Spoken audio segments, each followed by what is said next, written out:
by using MPLS traffic engineering, you can very conveniently use both the links and use them the way you want. You want to send equal traffic on both the links, you can send equal traffic.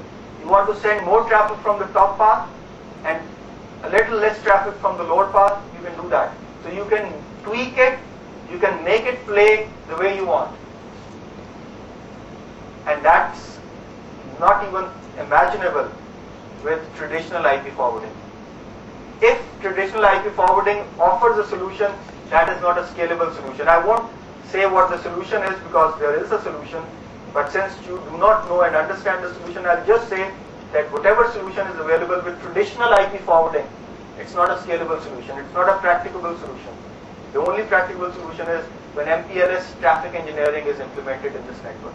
What traffic engineering does is, it engineers the traffic, it maneuvers the traffic, or it handles the traffic the way we want.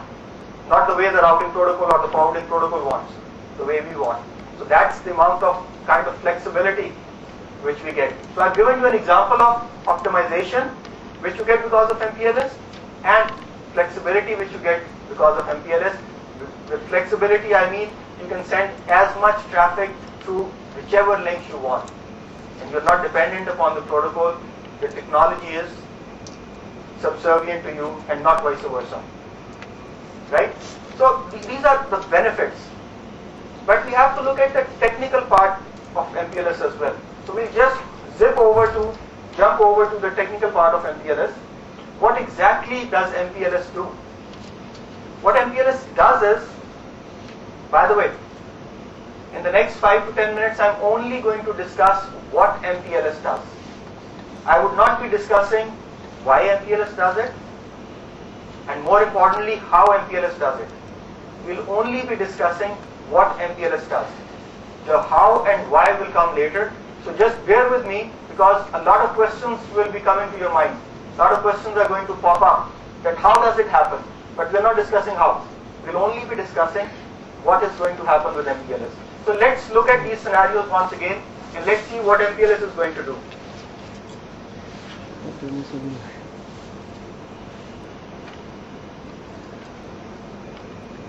This is our scenario where we had ATM running in the code.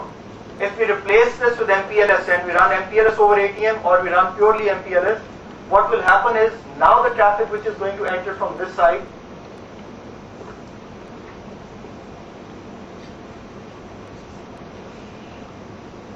traffic entering from this side for an IP address 10.1.1.1 would be assigned a label, any label. It's 25 here, it could be 23, it could be 24, it could be 30, 40, whatever. A label is going to be assigned to that particular packet, and that packet is going to be forwarded to this switch or to this device. This device is going to replace the label, or what we say technically, it is going to swap the label. Once again, this is what's happening. Why and how it's happening is not our question, or it's not our business right now. A packet enters the network. The first device, the first MPLS device which receives the packet, assigns any label to it, assigns the label and forwards it to the next device. The next device swaps the label. By swap we mean changes the label or replaces the label and forwards it to the next device. The next device once again swaps the label and forwards it to the next device. And because now traffic is being forwarded based on labels, and more importantly, we have upgraded all these devices here, and these devices have now become layer 3 aware. Initially, when we had ATM or we had frame relay, these devices were not layer 3 aware, they were not IP aware. Now these devices are layer 3 aware, plus they are using labels. So now the traffic is not going to the bottom router, not using this link, not using this switch, and it is directly traversing the best possible path or the optimum path to the destination. So when MPLS comes in, it uses the optimum path, plus labels are replaced at every hop within the network. Labels are assigned when the traffic enters the network, and labels are swapped or replaced at every hop, and when the packet is about to exit the network, the label is removed and the original IP packet is forwarded to the destination. This is how it works in MPLS. Once again, this is what's happening. Why it is happening, we are going to discuss later. And once again, you see, the exiting packet is once again an IP packet. Throughout the network, it was labeled packet, and when it exits the network, it is once again an IP packet. And the same scenario where all the traffic was traversing the top path or the OC192 link. Now we have MPLS in place, and now we have MPLS traffic engineering running in this network. Now traffic is traversing the top path as well as the bottom path. But look at the thickness of the red lines. Can you look at the thickness of the red lines? We have managed it in such a way that larger amount of traffic is following the OC192 link and less amount of traffic is following the OC48 link. Right? So this is all in our control now. Any questions? Before I switch over to O2. Any questions in English? Anyone feeling sleepy? हाथ खड़ा करके मेरा दिल ना तोड़ देना यार. चलें. Now let's take a look at how this magic happens. ये जो कुछ हो रहा है, ये हो कैसे रहा है? वो जो क्यों का जवाब है, why and how, क्यों और कैसे हो रहा है. Let's take a look at that. In order to understand MPLS, we have to understand two very fundamental concepts about routers or forwarding devices. एक को हम कंट्रोल प्लेन कहते हैं और दूसरे को हम डेटा प्लेन कहते हैं. Have you come across these terms earlier? You understand control plane और data plane क्या होता है? जो जी, anybody would like to tell? हाँ जी, क्या होता है control plane? सर, जिसमें हम हमारे जो नेटवर्क इंफॉर्मेशन है, जो सिर्फ राउटर टू राउटर या जो नेटवर्क की इंफॉर्मेशन है बेसिक बस वही. अच्छा. वो जिस पाथ में ट्रैवर्स करती है उसको ट्रैफिक प्लेन कहते हैं. जो हमारा ओरिजिनल डाटा होता है उसका अलग. सही जी. Software file part from where we can manage the traffic. अच्छा. Or track the traffic. अच्छा. एक में दो टेबल्स होते हैं और एक में दो टेबल हो सकते हैं और एडिटिंग हो सकते हैं. अच्छा. सही है, सही. It is correct. लेकिन I want to hit the nail on the head. Exact, specific, precise बात. सोहेल साहब, वो तो अंग्रेजी में लिखा हुआ था. राउटिंग इंफॉर्मेशन हम बात करें, जो राउटिंग प्रोटोकॉल है वो इसमें आ गए. सही. जो राउटेड प्रोटोकॉल है जो एक्चुअली डाटा लेके जा रहा है वो आपका डाटा प्लेन में. This is the exact answer. कोई भी राउटर या फॉरवर्डिंग डिवाइस जो आपका है वो बेसिकली दो फंक्शंस परफॉर्म करता है. नंबर वन, वो इंफॉर्मेशन एक्सचेंज करते हैं एक दूसरे के साथ. वो इंफॉर्मेशन जिसकी बेस के ऊपर वो अपने फॉरवर्डिंग टेबल्स बिल्ड करते हैं और जिसकी बेस पे उन्होंने बाद में ट्रैफिक को फॉरवर्ड करना है. अभी नहीं कर रहे, बाद में फॉरवर्ड करना है, तैयारी कर रहे हैं ना. इंफॉर्मेशन गैदरिंग हो रही है. ये जो इंफॉर्मेशन गैदरिंग हो रही है, इंफॉर्मेशन एक्सचेंज हो रही है between the devices, this information exchange is taking place at the control plane. और ये एक्सचेंज करवा कौन रहा होता है? Routing protocols. It can be any routing protocol. RIP हो सकता है, OSPF, ISIS, whatever, BGP. ये तमाम राउटिंग प्रोटोकॉल जो हैं ये आपके कंट्रोल प्लेन के अंदर सपोजिटली फंक्शन कर रहे होते हैं. और जो आपकी एक्चुअल ट्रैफिक मूव करनी है, यूजर डेटा जो मूव करना है, नॉट द प्रोटोकॉल ट्रैफिक, जो एक्चुअल यूजर डेटा मूव करना है, जिसके लिए सारा ये मेला सजाया गया था, जिसके लिए राउटर्स इंस्टॉल किए गए थे, उन्होंने राउटिंग प्रोटोकॉल रन किए थे, आपस में इंफॉर्मेशन एक्सचेंज की थी. अल्टीमेट ऑब्जेक्टिव क्या था कि यूजर्स की ट्रैफिक को मूव करवाया जा सके थ्रू दिस नेटवर्क. तो जो यूजर्स की ट्रैफिक मूव करनी है इस नेटवर्क में, we say that traffic is moving through the data plane. So control plane is for exchanging control information and data plane is for moving user traffic और user data through the network. Data plane को हम forwarding plane भी कहते हैं, जिसमें actually traffic को forward किया जाता है. कंट्रोल प्लेन में एक्चुअल ट्रैफिक फॉरवर्ड नहीं होती. एंड माइंड यू, ये दोनों सिर्फ कंसेप्चुअल प्लेन्स हैं.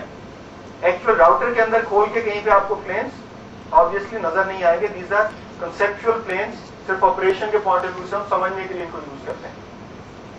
और MPLS को समझने के लिए इन दोनों प्लेन्स का कॉन्सेप्ट हमारे ज़हन में बहुत क्लियर होना चाहिए. सो आई होप कि आप लोगों को MPLS के कंट्रोल और डेटा प्लेन्स का कॉन्सेप्ट क्लियर है, ताकि हम उसके ऊपर बिल्ड कर सकें अपनी MPLS की नॉलेज को. Once this concept is clear, MPLS को समझना 50% समझने कम हो गया, आसान हो गया, because you have understood the concept of plane. It is that simple. Exaggerate नहीं कर रहा मैं. बाकी प्लेन्स की जो हमने 5 मिनट में बात अंडरस्टैंड की है, समझी है, इसकी वजह से MPLS को समझना हमारा 50% रह गया.